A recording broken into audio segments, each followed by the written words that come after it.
I was reviewing tenant applications when I saw photos of my own family inside my building toasting champagne under a banner that read, "The Graham Estate." My name is Amelia Graham, and I spent 10 years building that property from dust brick by brick into a $2.3 million cornerstone of my company. But overnight, my mother and siblings decided it was theirs. What would you do if your family tried to steal your life's work in broad daylight? This is how I turned betrayal into proof and bloodlines into battle lines. Like, share, comment, and subscribe to our channel. We always appreciate the time you spent here with us. I spread the leases across my conference table edges, catching late light, while sawdust from last week's trim still freckles the sill. The cypress lofts used to wheeze in storms. Now the elevator hums like a promise. I'm weighing a corner studio between a baker with scorch-marked hands and a yoga teacher with a whisper for a voice. Credit scores references tax returns be a machine, I tell myself. Numbers keep promises when people don't. My name is Amelia Graham. I learned that at a wobbly kitchen table while my mother stacked bills and said money is borrowed until it's proven. At 12, I thought she meant banks. At 31, I know she meant people. I built Graham Revival LLC with a rusted toolbox, a nervously paid-off credit card, and a stubborn belief that old buildings deserve a second life if you honor the bones and document every cut. Shotgun house to duplex to storefront. Nothing flashy. Everything earned twice, once with sweat and once with paperwork. Charleston keeps its secrets, but it rewards consistency. I show up, pay on time, and don't promise what I can't deliver. On the corkboard, a second-floor plan is pinned with blue tacks. Morning sun will pour through those windows. I pencil a note and circle the corner where the beams lift like a small cathedral. The baker would love that light. The yogi would too.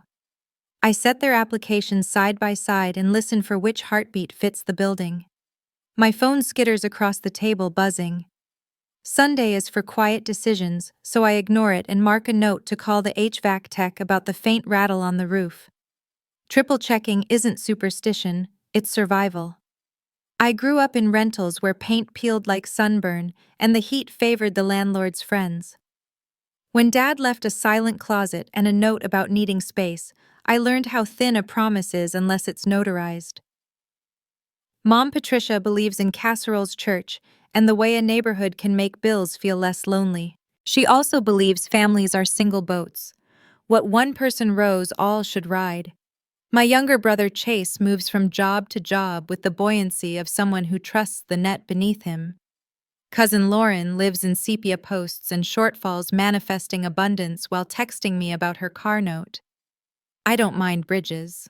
I mind roads.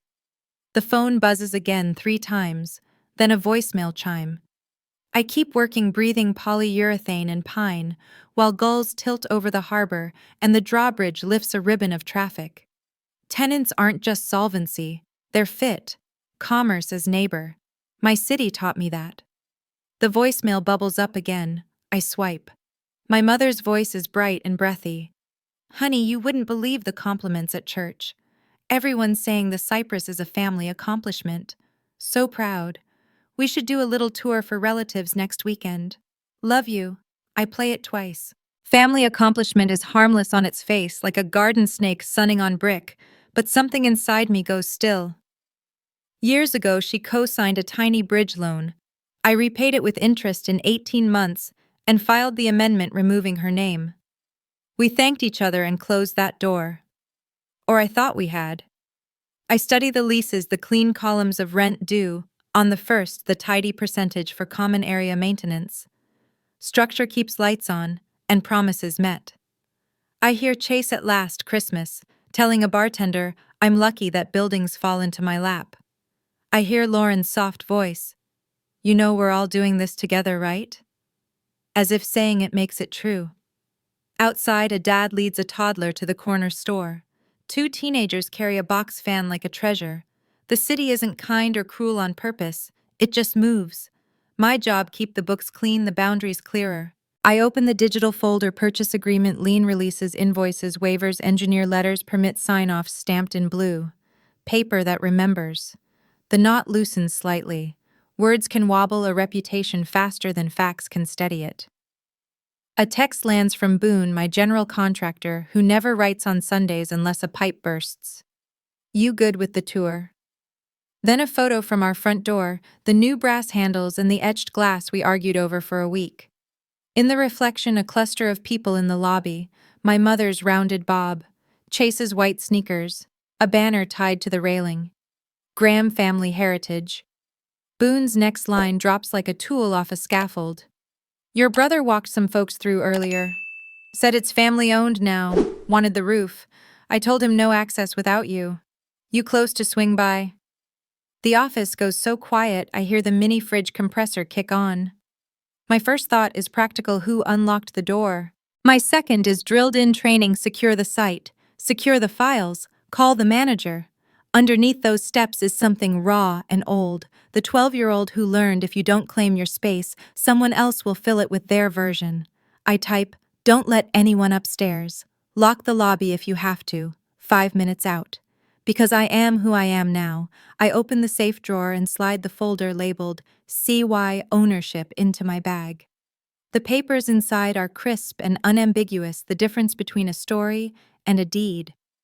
I look once more at the tenant names that might make this building breathe the way I imagined, and feel the clean, bracing edge of anger arrive, not the kind that burns, the kind that builds scaffolding and climbs. I lock the office, pocket the keys, and head for the stairs. Boone's last text stays on my screen, simple and unreal, family-owned now. On my wall hangs a photo from the day we pulled the first dumpster, me in a dust mask, grinning through grit.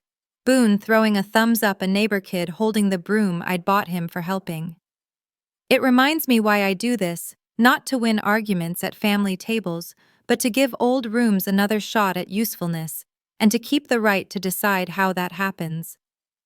The tires hiss across the wet cobblestones as I turn onto Meeting Street, the wipers beating time with the pulse in my neck. Charleston smells like rain and salt and old brick dust, familiar enough to calm most people, but not me, not when I can already imagine what I'll find. The closer I get to the cypress lofts, the heavier the air feels, thick with humidity and disbelief. I park behind Boone's truck and see what looks like a garden party spilling from my lobby doors. White folding tables crowd the front walk, and my family's laughter floats above the rain's hiss.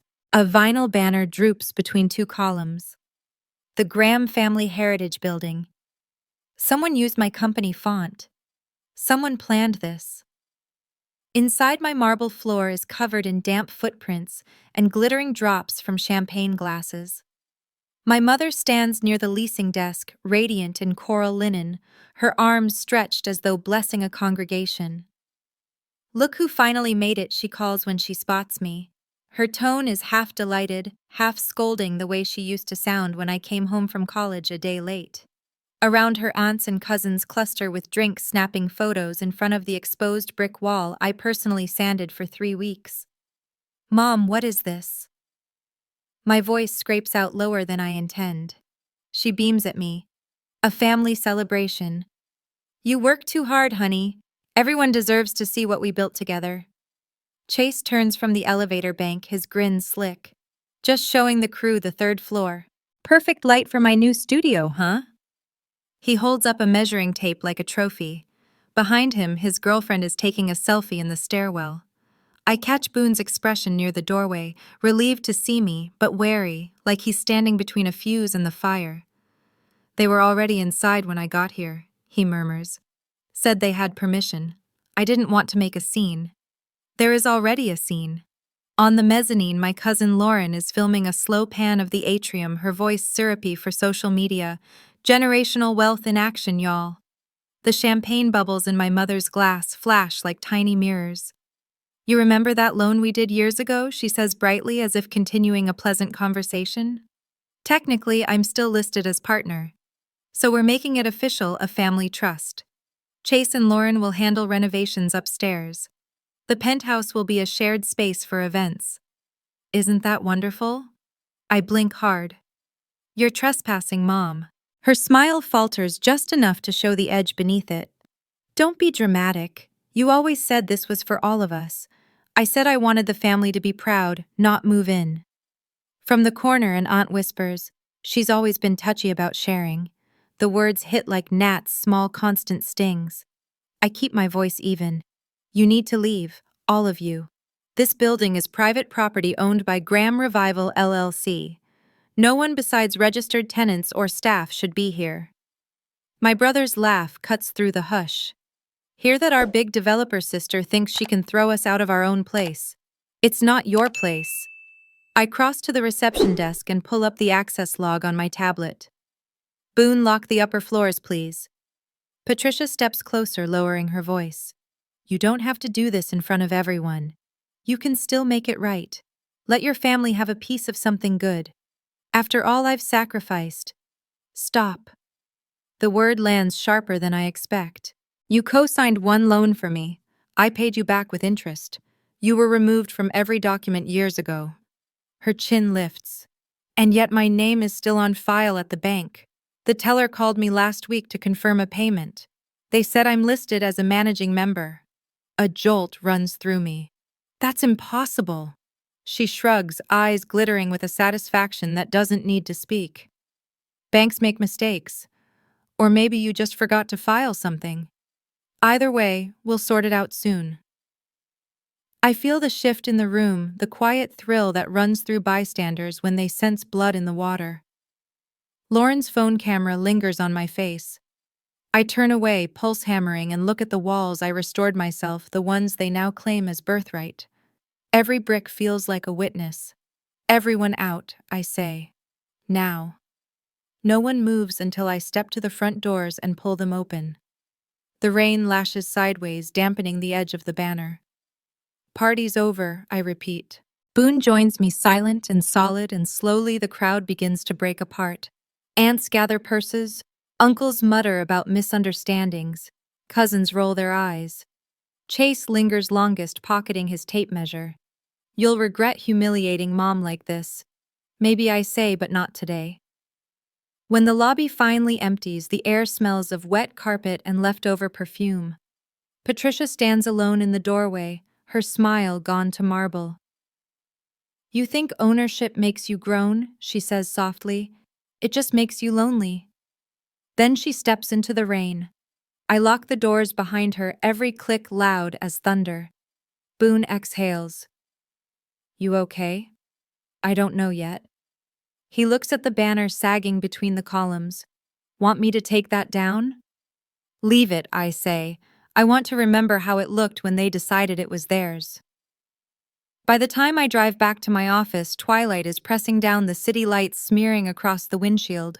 I hang my soaked blazer on the chair and sink onto the couch, replaying every word. A family trust. Managing member. The way she said the teller called her. I open my laptop and scroll through my business email, searching for any alerts. Nothing unusual.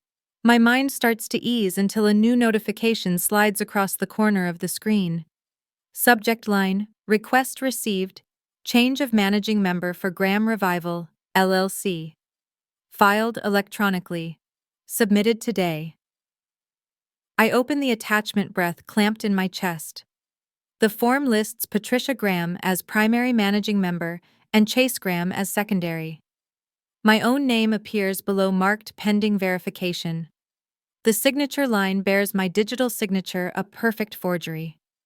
For a long moment, I can't move. The hum of the air conditioner becomes the only sound. Then training takes over. Screenshot. Download. Forward to legal inbox. Document everything. My reflection in the dark window looks unfamiliar. Jaw-tight eyes hollow with shock. I whisper at once to hear how absurd it sounds. "They're stealing my company." The room sways, then steadies. I close the laptop stand and breathe until the trembling stops. The rain outside has turned to mist, the kind that seeps under doors. My phone vibrates again, and though I don't want to look, I do. A text from my mother glows on the screen. "You'll thank me when this is settled fairly. Family comes first." I stare at those words until the letters blur and I realize something simple and terrible. To her, fairness means surrender. And this time, I'm not surrendering. By Monday morning, the rain has burned off, leaving the city sharp and cloudless, but my stomach churns like the tide. I've been awake since 4, replaying my mother's message and that forged document over and over, searching for logic inside madness. The cypress lofts gleams across the street like nothing happened, sunlight catching on the windows I installed myself. But I know better. Something did happen, a shift in the ground beneath every contract I've signed. When I step into my attorney's office, the receptionist barely looks up before saying, "Ms. Graham, Nadia can see you." I follow the smell of fresh coffee and paper into a glass-walled conference room where Nadia Rowan, my attorney since the early days of Graham Revival, sits behind a spread of documents. She's crisp, compact, the kind of person who reads legal code like poetry. "I got your email," she says, motioning me into a chair. "You weren't exaggerating." I slide my phone across the table, the forged filing open on screen. "She used an old partnership certificate," Nadia says, scanning the text, "and somehow convinced the system to accept an upload without new verification. Sloppy but possible if she reused an archived EIN listing." Her eyes flick up to mine. "It's fraud, Amelia." "That's my mother," I say flatly. She closes the file with a sigh. "Fraud can wear pearls." Then she pushes a new folder toward me. "It's not just her.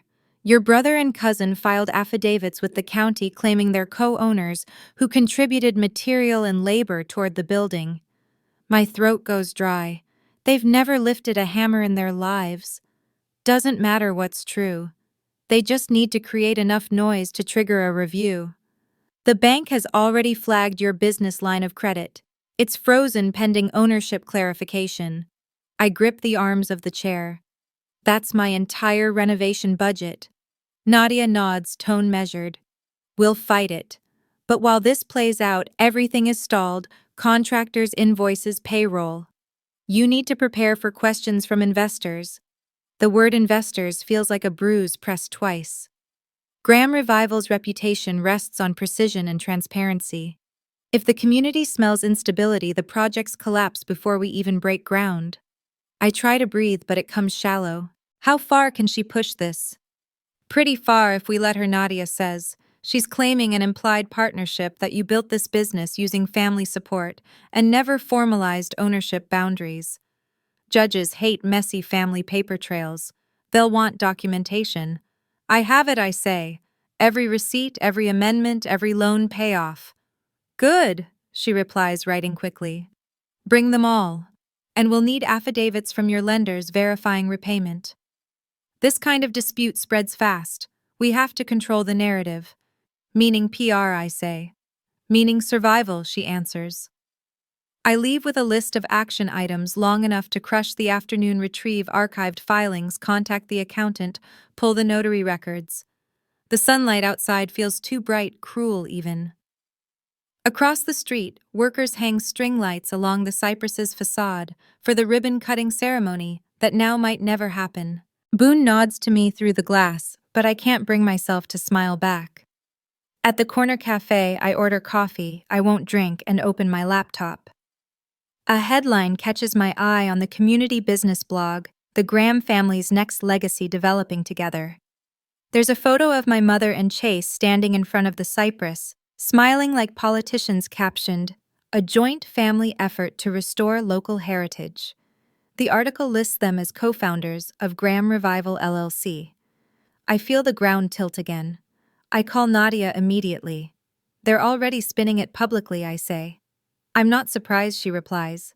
"File that article away as evidence of misrepresentation. And brace yourself, word travels fast here. By the time I get home that evening, 2 of my subcontractors have texted asking whether they should continue work or pause billing until ownership clears."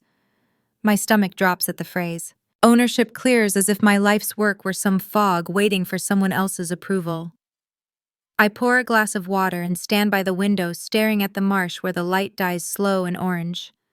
My phone buzzes again. Unknown number. I answer anyway. "Amelia Graham," a voice asks. Male, smooth. "Yes, this is Brian from First Coastal Bank. I'm calling to confirm a few details regarding the account for Graham Revival LLC. We've received an inquiry from an additional managing member, Patricia Graham." The words slice clean through the air. She's not a managing member, I say too fast. I understand, he replies, cautious. But the system now lists her as such. Until that's resolved, we're required to restrict certain transactions.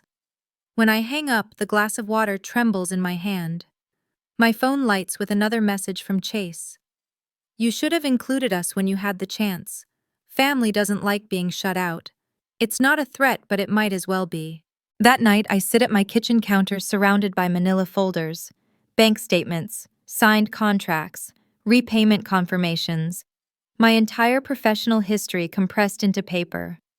I think about calling my mother, but the image of her smiling in my lobby stops me cold. This isn't confusion or misunderstanding, it's intent. She knew exactly where to strike. At midnight, the silence grows heavy, broken only by the whir of the fridge. Then a message pings from my work inbox, subject line, interview inquiry, local podcast feature. The sender is Graham Pierce, a journalist I met once at a chamber event. He hosts Foundations, a series about small business ethics. Saw the blog piece about your family venture. Care to share your side? I stare at the cursor blinking at the end of my reply field. Nadia would say, stay quiet. My investors would say the same, but silence is oxygen for lies. I type, not yet, but maybe soon. The next morning, Nadia calls before sunrise. You need to come in. They've filed for preliminary recognition of co-ownership. If it goes through before we counter, they could gain temporary control over your assets. I thought that required consent, I say. It does if the paperwork's clean. But they've attached an affidavit stating you agreed verbally years ago. It's flimsy, but it'll buy them time. I shove on my jacket. How long do I have? Hours, maybe. If they file for injunction before us, the court can freeze your accounts automatically until ownership is clarified. Outside, the street is slick from last night's dew. I run to the car, heart-hammering, mind burning through checklists, proof of repayment, notarized letters, tax filings. By the time I reach Nadia's office, I've recited every date and document aloud like a spell. We work through the morning in silence, copying, labeling, uploading. I see the fatigue behind Nadia's efficiency, the same exhaustion I feel, the strain of trying to stay rational while your world is rewritten in ink. By afternoon, she looks up from her laptop. We've filed the counterclaim. But brace yourself, Amelia. They'll come at you harder, and next time it won't be just paper. I nod, numb but clear. The lesson hums in my head like an engine. Paper protects, but only if you wield it first. By Thursday morning, the story isn't just paperwork anymore, it's spectacle. My mother's face fills the morning news feed as I sip bitter coffee gone cold. She's seated on a floral couch in her living room, framed by family photos. The headline crawls across the bottom: local developer's mother claims daughter stole family business. Her voice is soft, trembling, perfectly rehearsed. I only wanted to help her get started, she tells the reporter. I put my name on everything for her future. I never thought she'd erase me. The camera lingers on her damp eyes as she adds, I just want what's fair. I sit frozen, watching strangers decide who I am, based on a soundbite. My phone won't stop vibrating: texts from old college friends, messages from tenants, even a DM from a former client. Is it true you cut your family out of the company? Every buzz tightens the rope around my ribs. I switch the phone to silent, but the silence feels worse. By noon, the local business blog posts a follow-up titled, Family Feud at the Cypress Lofts. They quote Chase, who claims he managed site planning and design input. There's even a photo of him holding blueprints, mine stolen from my office printer years ago when he helped me carry boxes. Lauren reposts the article to her followers, captioning it, Proof that success is sweeter when it's shared. The comments flood with sympathy for them, venom for me. At the job site, my investors cancel a walkthrough. One of them, an older man who once called me the future of Charleston development, leaves a message saying he's taking a step back until things stabilize. I play it twice, then delete it. I can't afford to feel insulted. I need to survive this week. That night, I drive out to the old fishing pier past the Battery, where the marsh breathes heavy with heat. The air tastes of salt and rust. I used to come here with my father before he left. He'd bring legal pads and sketch houses he wanted to build someday. A dream's only real if you write it down, he'd say. Paper's what keeps it alive when people forget. He died 3 years ago in another state, leaving nothing but debt, and those drawings folded like letters. I unfold one now from my glove box, the pencil lines smudged. Every beam is labeled, every door measured. I trace the lines and feel something steady beneath the panic. I know what I have to do. The next morning I call Graham Pierce. His podcast Foundations has a reputation for cutting through half-truths. When he answers, his voice is calm, curious. You ready to talk, Amelia? Yes, I say. But it has to be factual. No tears, no spin. That's the only kind of story I tell. We record in his studio that afternoon, a converted carriage house with soundproof panels and the faint smell of cedar. He adjusts his mic, nods once, and begins. Today's guest is Amelia Graham, owner of Graham Revival, currently facing public allegations from her family about ownership disputes. For the next hour, I tell the truth, how I started with a single foreclosure, how my mother co-signed a loan I repaid with interest, how every property since then was built through documented profit. My voice shakes at first, but by the midpoint, it steadies. Facts anchor me. Receipts are my language. Family should be about love, I say into the microphone, not leverage. When the episode drops that evening, the reaction is immediate. Messages pour in: small business owners, single mothers, women who co-signed loans for their children and never got burned but feared they might. Support rises quietly through the static. But so does the backlash. Chase posts on his story, "Don't believe everything you hear." Some people know how to cry on cue. Lauren comments under the podcast link, "She's twisting the truth. We just want transparency." Transparency. The word makes me laugh out loud, brittle and short. By the weekend, the gossip has spread beyond Charleston.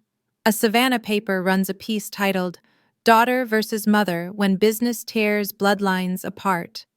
Every article carries my photo from the Chamber of Commerce site, cropped tight, so my eyes look colder than they are. People I haven't seen in years share it with comments like, "What a shame, and money changes people." Nadia warns me not to read the comments, but it's like trying not to touch a bruise. Each one feeds the quiet dread that maybe reputation matters more than truth. My tenants start calling, nervous about the legal ownership uncertainty. One young couple asks to terminate their lease early just in case. On Sunday night, exhaustion cracks me open. I sit at my kitchen table surrounded by legal folders and unanswered emails, wondering how a person defends herself against family. I scroll through pictures on my phone: construction days, ribbon cuttings the first time the cypress sign lit up at dusk. In every image, I'm standing alone. I thought that solitude was peace. Now it feels like evidence against me. I text Nadia, "How long before this becomes a lawsuit?"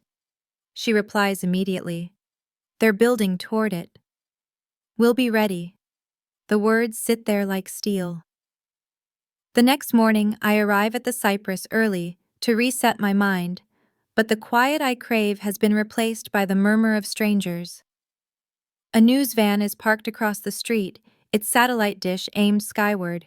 A reporter leans against the curb, rehearsing lines into a microphone. Boone meets me at the door. "They asked for a statement," he says. "Said your mom tipped them off about a big announcement." I walk into the lobby and freeze. On the wall behind the leasing desk, someone has taped a glossy poster, a still image from my mother's interview with the quote beneath it, in gold script, "You can't steal from family." The air tastes metallic. Before I can rip it down, a courier steps through the door.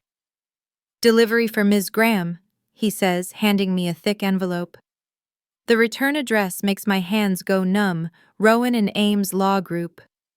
That's Victor Ames, a corporate lawyer known for handling high-profile family disputes. I tear the flap open, scanning the header: Patricia Graham, et al. v. Graham Revival LLC. The words blur, reform, then stab into focus.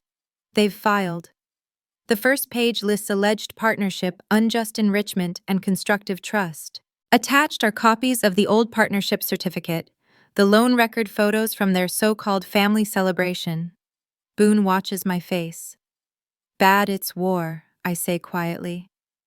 That night I drive back to the pier again, the wind sharp against my skin. The marsh smells like rot and salt, the tide dragging debris through the pilings.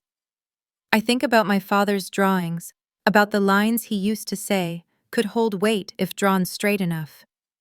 Maybe this is my weight to hold the cost of boundaries in a family that sees every wall as betrayal. My phone lights in the dark. A text from my mother. You could end this if you just talk to me. Family before lawyers. I stare at the message until it fades from the screen, then whisper into the night. Blood before law, that's your rule, not mine. The day after the lawsuit arrives, my office transforms from workspace to battlefield. Every surface disappears beneath towers of binders and color-coded folders. Nadia stands by the window, her glasses slipping down her nose as she flips through the complaint again. They're claiming you used family money and labor to build Graham Revival, she says. They're also alleging you promised shared ownership verbally during construction. I snort. What between drywall meetings and permit renewals? But the joke dies fast. This isn't absurd anymore, it's tactical. Patricia's attorney, Victor Ames, knows how to weaponize sentiment. He's built a career on making cold paperwork look like warm betrayal. We divide the chaos into tasks. Nadia compiles a timeline of events cross-referencing bank statements and contracts. I hunt through storage drives for receipts from the first renovation that prove every penny came from my own accounts. The smell of printer toner fills the room. Somewhere in the distance, construction hammers echo through the city steady and indifferent, like the world refusing to care about anyone's crisis. By noon, the floor is littered with drafts. Nadia straightens, rubbing her temples. We need something ironclad to end this before it drags into discovery. I open the locked filing cabinet behind my desk and pull out an accordion folder labeled Archive. What about this inside are every amendment and dissolution document since the company's birth? I flip through the sheets until I find one I nearly forgot existed. Amendment of Partnership Agreement, removal of Patricia Graham as co-founder. It's dated, notarized, stamped with the state seal.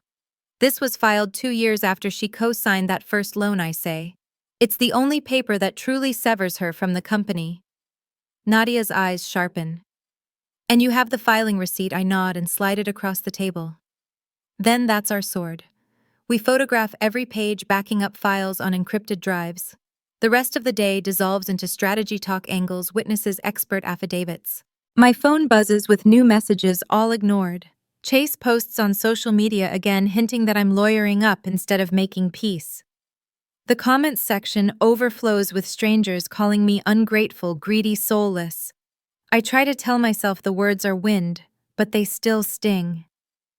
At dusk, Graham Pierce shows up unannounced. He carries takeout containers and 2 bottles of water. You look like someone who hasn't eaten since the last century, he says, setting them down. I want to tell him to leave, but the smell of warm food breaks something inside me. We sit on the floor, eating in silence while Nadia keeps typing. You're going to win this, Graham says finally. But you also need to own the story. Don't let them narrate your character while you're busy defending your contracts. I'm not interested in spectacle, I say. You're already in one, he replies softly. At least make sure your side has lighting. When he leaves, I think about what he said. Silence hasn't protected me. It's invited distortion. Nadia reads my face and says, he's not wrong. You can't win a war by fighting only in court. The next morning we map out the plan on the conference wall, dates, documents, and public countermeasures. I draft a statement for potential investors. All properties under Graham Revival LLC remain solely owned and financed by company profits, not family contributions. Documentation will be provided to any interested party. It's calm, factual, and surgical, but my hands shake while typing it. Every sentence feels like I'm peeling my own history apart for strangers to examine. At midday, a courier drops off a thick packet, Ames's motion for injunction. Nadia reads the first page aloud. Plaintiffs seek to prevent Amelia Graham from transferring or refinancing company assets pending ownership clarification. My pulse spikes. That's my entire liquidity, I say. If the judge grants it, I can't pay contractors or service loans. We'll counter immediately, Nadia assures me. But if they file before us, the court could freeze your accounts by default. Then we have to move faster. We work through the night. The air grows stale with fatigue and determination. By midnight, we have 3 affidavits from lenders verifying repayment of Patricia's original $15,000 loan, plus interest dated 8 years ago. Nadia drafts declarations from contractors and former employees confirming they never met my family on site. Each piece feels like reclaiming 1 square foot of my stolen ground. At 2 a.m., I open an email from an old friend who works at the county registrar's office. Found something in physical archives, the message reads. Attached is a scan of the notarized amendment I rediscovered earlier, but this one bears an official digital filing confirmation from the Secretary of State. The timestamp is 2 years before the purchase of the Cypress Lofts. It's the missing chain link. We've got it, I whisper. Nadia looks up from her screen, eyes wide. That amendment predates all disputed properties. It means she's been legally uninvolved for years. For a moment, relief floods me so hard I can barely stand. Then comes the next thought now that we have the truth. How do we make it undeniable? Nadia answers before I can ask. We'll file for summary dismissal with prejudice, and we'll do it before Ames even expects our response. When dawn breaks, we're still at the office. My hair smells like stale coffee and exhaustion, but my head is clear for the first time in days. I step outside for air. The city hums, awake delivery trucks gulls bells from St. Michael's. Life goes on while mine balances on legal edges. At 9 sharp, Nadia files the dismissal motion electronically and emails the evidence packet to opposing counsel. By noon, she confirms receipt from the court. Now we wait for a hearing date, she says, sinking into a chair. I pour us both coffee stronger than before. What happens if they retaliate? They will, she says simply. When someone loses control over your work, they'll try to take your reputation next. Her words echo later that evening when I check my phone. The notifications explode across the screen, dozens of comments, tagged posts, and a new video uploaded by Chase. It shows my mother crying in her garden, voice trembling as she says I'm trying to erase family legacy. It's time-stamped exactly 30 minutes after we filed the dismissal. Strategy, not sorrow.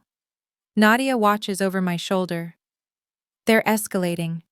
We can counter legally, but this is personal warfare now. I know.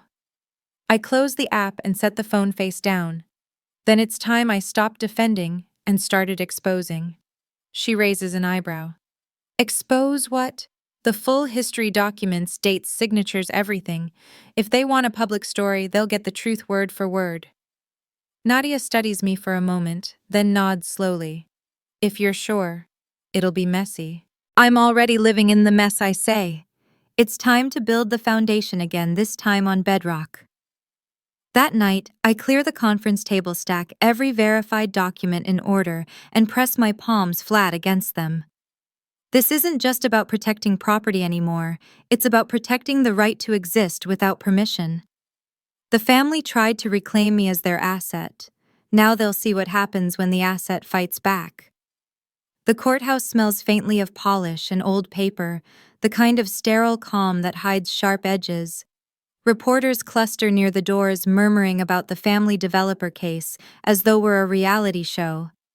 I step past them, Nadia at my side, her suit immaculate despite the humid morning. Let the evidence speak, she whispers. My throat is dry, but my spine feels carved from stone. When the bailiff opens the courtroom doors, the sound echoes like a gunshot. My mother sits at the plaintiff's table in a soft blue dress, the same one she wore to my college graduation, her eyes wide and damp. Chase leans beside her in a suit too new, trying to look solemn. Across the aisle, I take my seat beside Nadia. The wood beneath me creaks as though testing my resolve. The judge, a silver-haired man named Thornton, adjusts his glasses. Patricia Graham et al. Versus Graham Revival, LLC. Let's proceed. Victor Ames rises first, tall and slick voice smooth as syrup.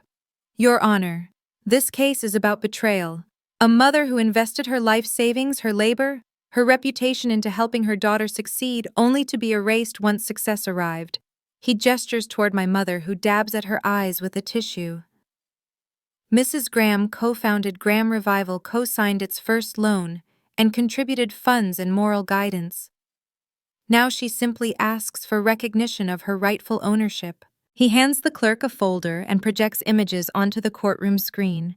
The old partnership certificate photos of my mother holding a blueprint, the family celebration inside the cypress lofts. Here, he says, you see the family acknowledging shared ownership. Verbal agreement supported by conduct. The jury, 7 citizens who know my city too well, watch my mother's trembling performance with visible empathy. Ames lowers his tone to a soft rumble. We understand family disputes are painful, but fairness must prevail. We will show that without Patricia Graham's support, this company would not exist. When he sits, the air feels weighted with sympathy for her. Nadia rises calmly, her posture deliberate. Your Honor, what we have just heard is an emotional story, not a factual one. The evidence will show that Mrs. Graham's involvement ended nearly a decade ago after repayment of a single co-signed loan. From that day forward, Graham Revival was and remains solely owned and operated by Amelia Graham. She moves to the projector, slides a document under the light. The screen fills with crisp text, amendment of partnership agreement filed and notarized 8 years ago. This amendment, signed by both parties and witnessed by a notary, removes Mrs. Graham from all business association with Graham Revival. Note the state seal, the filing number, and the date 2 years before the purchase of the Cypress Lofts, which she now claims to co-own. A ripple of whispers moves through the gallery. Ames objects, claiming context is missing. The judge overrules. Nadia continues, her voice even. We also submit bank records showing full repayment of Mrs. Graham's $15,000 contribution, plus interest finalized 8 years ago. Here are canceled checks and a notarized release letter signed by Mrs. Graham herself. She holds up the document. My mother stares straight ahead, the muscles in her jaw twitching. Nadia turns toward the bench. Your Honor, the plaintiffs have built their case on memory and misrepresentation, not documentation. This is not about family fairness, it's about control. Then she nods to me. Ms. Graham, please take the stand. I rise, every step echoing. My hands tremble slightly as I take the oath. When I sit, Nadia begins gently. Amelia, can you describe how Graham Revival began? I tell them about the first property, the cracked shotgun house, the summer heat, the termite smell. I tell them how I scraped paint and begged banks to take me seriously. My mother co-signed a small loan because I didn't yet have credit, I say. I repaid her with interest. She signed a document removing herself from all company business. I have honored that agreement every day since. Nadia slides another photo onto the screen, me standing beside the first completed renovation holding the original deed. Whose name appears here as sole owner, mine, I say. And did your family ever contribute funds or labor to any subsequent projects? No, I answer. Only opinions. Laughter ripples briefly before the judge's gavel restores silence. Nadia thanks me and steps aside. Ames rises for cross-examination, his expression soft with mock sympathy. Ms. Graham, your mother says you often referred to Graham Revival as our company. Did you not say that I said our family's pride, not our company? She heard what she wanted. He paces closer. You're very precise with language now, but memory is unreliable, isn't it? Could you have implied ownership without realizing? No, I say. Because I learned early that imprecise words cost money. He holds up a printed email. Is this your message to your mother from 2015? Couldn't have started Graham Revival without you. Yes, I reply, meeting his eyes. She babysat a neighbor's child so I could attend a zoning meeting. I thanked her for that. The jury chuckles. Ames flushes. No further questions, he mutters. When I return to my seat, my heart pounds like it's trying to claw free. Nadia rises again. Your Honor, we have one final exhibit. She projects a still from security footage, the family's celebration at the Cypress. The video plays silently, my mother raising a champagne glass. Chase measuring walls, relatives laughing under the stolen banner. Nadia narrates quietly. These are the plaintiffs dividing a property they did not own, telling guests they had inherited it. This is not confusion. This is attempted possession. The judge leans forward, his gaze narrowing. Ames starts to object again, but the judge cuts him off. I can see for myself, Mr. Ames. When the video ends, silence blankets the room. My mother looks small now, her confidence wilting under fluorescent light. Judge Thornton adjusts his glasses. Mrs. Graham, please stand. She does, clutching her tissue like a lifeline. Did you or did you not sign the removal amendment 8 years ago, he asks. She hesitates, eyes darting toward Ames. I signed something, but I didn't understand. That will be sufficient. The judge interrupts, tone sharp. He turns back to his notes, then looks up at both tables. This court finds that all claims of partnership and ownership by the plaintiffs are without merit. The documents are clear, the timeline consistent, and the conduct of the plaintiffs suggests deliberate misrepresentation. His voice hardens. Case dismissed with prejudice. The gavel cracks once. My body goes weightless. The courtroom erupts, reporters scrambling, spectators whispering, Nadia exhaling for what feels like the first time in weeks. My mother sinks into her chair, face pale. Chase mutters something I can't hear. The bailiff calls for order. I stand unsure whether to cry or breathe. The judge isn't finished. Furthermore, he adds the court awards Graham Revival LLC attorney's fees and issues a permanent injunction prohibiting the plaintiffs from making further false claims or interfering with company operations. The words wash over me like clean rain. When the gavel falls again, it sounds like freedom. Outside, the reporters swarm. Microphones flash like weapons, voices pelting me with questions. How does it feel to win against your mother? Will you reconcile? What's next for Graham Revival? Nadia shields me with one arm, steering me down the steps. I answer nothing. The air tastes of heat and exhaust. At the bottom of the courthouse stairs, I turn back once. Through the glass doors, I glimpse my mother still inside, shoulders slumped, Chase arguing with Ames. For the first time, she doesn't look like a matriarch. She looks like a stranger who built her empire on illusion and just watched it crumble. When I finally speak, it's only to Nadia. It's over, I say. She shakes her head. Legally, yes. But they won't stay quiet for long. I know she's right. Winning the truth is one thing. Keeping it safe is another. 3 weeks after the ruling, I still wake before dawn expecting another summons, another email stamped urgent, another lie clawing through my inbox. But the house stays quiet. The air hums with ordinary life again. The coffee pot gurgles, the street outside murmurs, no cameras, no courtroom whispers. The first few days felt unreal, like I'd stepped into a life that didn't quite fit. But slowly, I start to recognize it as mine again. The legal freeze lifts, and my accounts unlock. When I log in and see every balance restored, I stare at the screen for a long minute, not to admire the numbers, but to believe them. They didn't take it. They tried, and they failed. Nadia calls that morning, her voice lighter than I've ever heard it.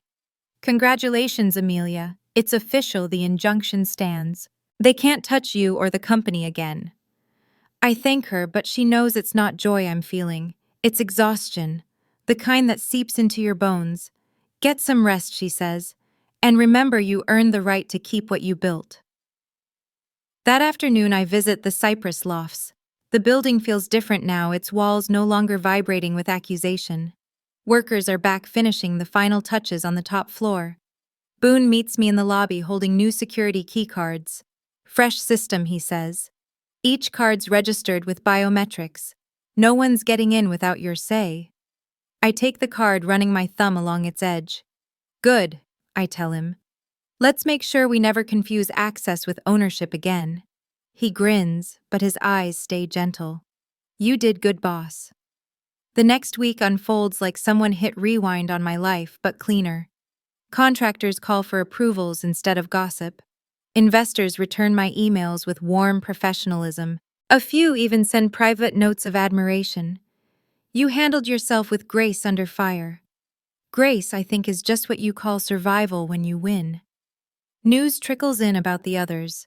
Chase has vanished from Charleston, entirely rumored to be in Atlanta chasing a new creative direction. Word is the IRS flagged inconsistencies in his claimed family contributions. Lauren lost half her sponsorships after her name appeared in the court documents. Her last post was an apology video, vague and tearful. Patricia Mom has gone quiet. A friend of hers from the church garden group told me she canceled her standing lunch reservation at Meridian and is taking time to reflect. Reflect is the polite word for retreat. The city starts to breathe differently around me. The same reporters who once lingered outside my office now send polite inquiries about the resilience angle of the case. I refuse every interview. My silence is no longer defensive, it's authority. The truth already lives in the record. I don't owe it another performance. One morning, Graham Pierce stops by with 2 coffees. Your episode is still climbing, he says. People keep writing in about it, business owners, especially women. You gave them vocabulary for the kind of betrayal they can't explain to anyone else. He hands me the cup. You could do something with that, you know. Like what? Turn my trauma into content. He smiles slightly. Like turn your victory into mentorship. The idea lodges somewhere I can't shake. That night I sit at my desk long after the sun falls, sketching on a notepad. A circle of names arrows branching outward ideas for a new venture.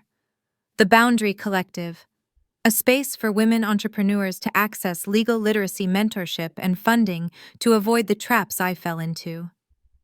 By midnight, the idea feels less like fantasy and more like restitution. If they tried to strip me of power, I'll make sure no one else is ever left unarmed. The next day, I call Nadia to share it. She pauses, then says, "It's poetic, Amelia. Turning the thing they weaponized against you documentation into armor for others." I laugh for the first time in weeks. Poetic or obsessive? Sometimes they're the same thing, she says. Within a month, the paperwork is filed. We repurpose an unused suite on the first floor of the Cypress into a conference room, paint the walls white, and hang a new bronze plaque, the Boundary Collective, a harbor for women who build. The day we mount it, the smell of paint and brass polish makes me dizzy with pride. This time the name on the door belongs to no one else. Graham stops by during setup reading the plaque aloud. You're turning a battle scar into infrastructure, he says. That's rare. It's what buildings are for, I answer. To hold what survived. The work brings a rhythm back to my days. I meet with architects, small business owners, young women starting construction companies. They arrive nervous, carrying thick binders of uncertainty, and leave steadier armed with checklists and copies of template contracts. Every success story that begins inside these walls feels like a small exorcism of what happened. 6 months after the verdict, the city hums with spring again. The azaleas explode pink along the sidewalks, the harbor smells of salt and thaw. I take a call from my accountant confirming the refinancing has finally cleared the Cypress lofts. Once a battleground is now completely debt-free. Investors even offered me better terms than before. When I hang up, I stare out the office window at the skyline, gold and serene, and feel something I haven't felt since this began, peace that doesn't depend on vigilance. That evening, I meet Nadia and Graham for dinner at a small restaurant tucked behind the market district. Nadia raises a glass. To the clean wind, she says. And to boundaries that hold. Graham adds quietly. And to rebuilding without revenge.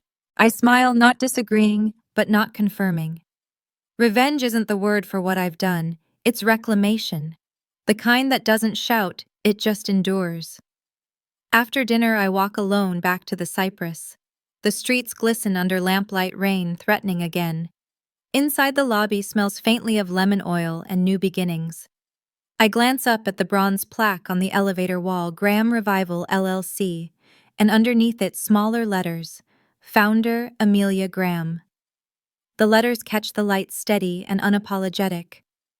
In my office, a package waits on the desk, no return address, just my name in familiar cursive. My pulse stutters. The handwriting is unmistakable. I slit the envelope open and pull out a single folded page. The note is brief. I hope someday you'll understand. I only wanted to be remembered. Mom. For a long moment I stand there, the paper trembling in my hands.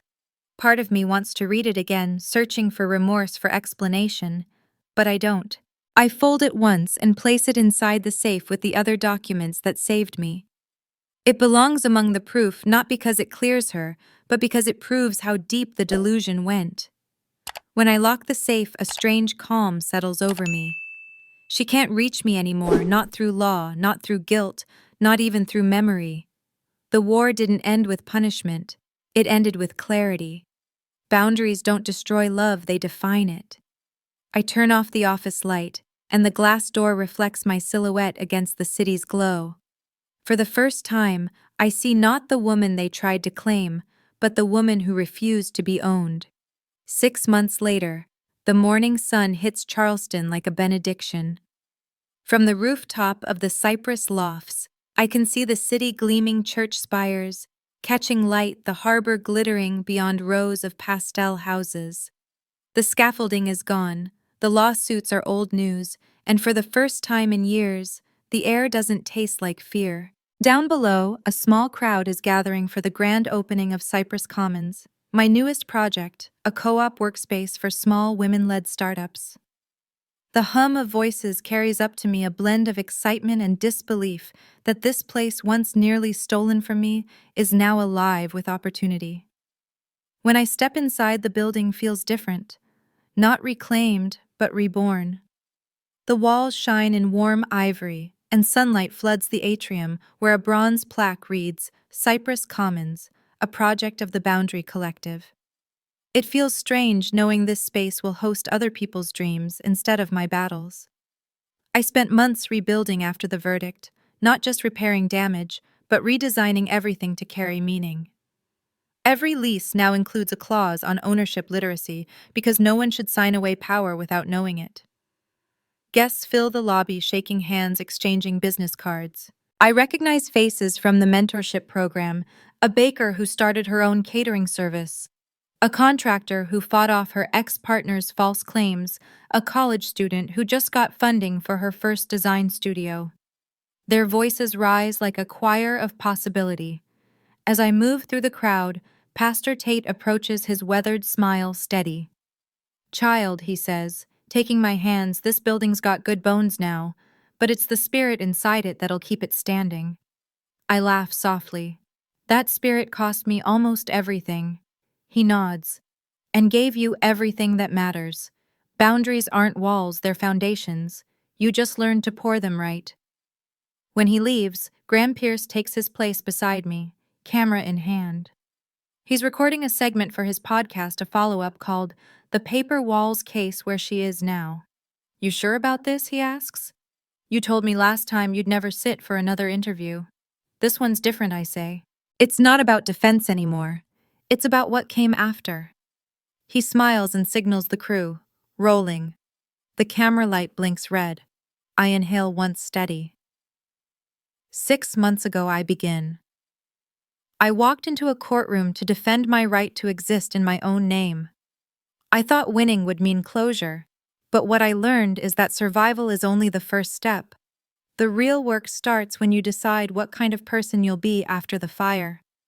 My voice stays calm, sure. I rebuilt not to prove them wrong, but to prove myself right. The segment ends in applause from the small audience. I shake hands, pose for a photo, and then retreat to the balcony overlooking the street. The sky is sharp blue, the kind that makes the city look eternal. Down below, women file into their new offices, keys, jingling, voices bright with anticipation. It feels like a different kind of justice, quiet, productive, unstoppable. That evening, as the crowd disperses, I linger in the conference room upstairs. The lights glow soft against glass walls, and the city hums beyond them. On the far wall hangs a framed motto in copper foil: "What you build should outlast the hands that built it." I touch the glass lightly. The words came from a note my father wrote in one of his old sketchbooks, the one I found while cleaning out storage after the trial. For years I blamed him for leaving, but now I see his absence was its own lesson. You can't build your life around anyone who doesn't intend to stay. The door opens and Nadia steps in, still efficient, even in the afterglow of celebration. "Final paperwork for Cypress Commons," she says, sliding a folder across the table. "The city approved your tax incentives, and the tenants signed their agreements." I scan the first page and smile. "Everything's in order." "It usually is with you," she says. "I'll send digital copies tomorrow." She pauses, watching me. "You know, most people would have walked away after what you went through. But you turned it into a blueprint. That's rare. I think pain becomes lighter when you give it a purpose," I say. She nods, gathering her bag. "Then you're going to change a lot of lives." When she leaves, the building goes quiet. I walk the length of the hall past rooms where women are still unpacking boxes, their laughter spilling through open doors. The sound fills me with something better than triumph: continuity. The war was about possession. This is about legacy. Outside, twilight drapes over the harbor, painting everything in shades of copper and rose. I lock up the main doors myself, savoring the click of the bolt, the sound of finality. On my desk upstairs lies another envelope, cream-colored, addressed in my mother's handwriting. For a long moment, I just look at it. The last time I saw her name, it came attached to a lawsuit. I pick it up, hold it to the light.